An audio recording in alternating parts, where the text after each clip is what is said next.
Halo semuanya, kali ini kita bakal ngobrolin sesuatu yang fundamental banget yang jadi penopang sebuah peradaban, keadilan. Tapi, gimana jadinya kalau pilar itu rasanya udah retak, bahkan kayak mau hilang di negara kita sendiri? Nah, di sini kita akan coba bongkar sama-sama kenapa sih keadilan di Indonesia itu rasanya jadi barang mewah yang susah banget dijangkau? Kalimat ini nyelekit banget ya, dan ini yang ngomong bukan orang sembarangan loh, tapi mantan pejabat tinggi di bidang hukum, Prof. Mahfud MD.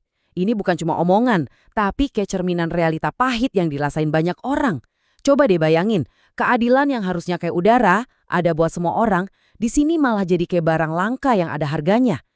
Nah, ini dia pertanyaan besarnya yang bakal kita kulik bareng-bareng.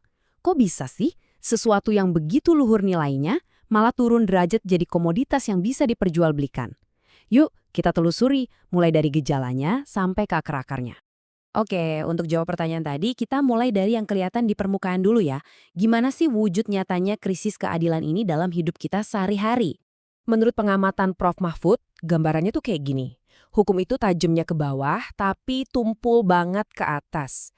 Kasus korupsi triliunan atau perampasan tanah sama orang kuat, itu bisa dinego, diatur, sampai akhirnya hilang gitu aja. Tapi coba lihat, rakyat kecil, kayak seorang pengumpul koin receh, bisa ditangkap dan kasusnya digede-gedein. Ironis banget kan? Ini bukan data biasa. Ini kisah nyata perjuangan seorang ibu Komang. Coba bayangin, beliau udah menang berkali-kali di pengadilan sampai tingkat paling tinggi. Tapi sampai detik ini, hak atas tanahnya nggak bisa kembali. Putusan pengadilan itu seolah cuma jadi selembar kertas yang nggak ada artinya. Ini nunjukin betapa lumpuhnya penegakan hukum kalau kita nggak punya backingan kuat. Dan ternyata kekhawatiran soal ini tuh bukan hal baru. Bahkan seorang tokoh politik penting pernah ngasih peringatan sekeras ini beberapa tahun lalu. Ini nunjukin kalau ketidakadilan itu bukan lagi sekedar isu hukum biasa, tapi udah dianggap sebagai ancaman nyata buat keutuhan bangsa kita. Oke, gejala-gejalanya udah jelas banget ya. Sekarang waktunya kita gali lebih dalam lagi. Apa sih sebenarnya biang kerok di balik ini semua?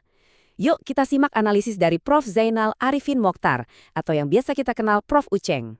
Diagnosis pertama dari Prof. Uceng ini langsung menusuk ke jantung masalahnya. Watak negara kita sendiri yang udah berubah.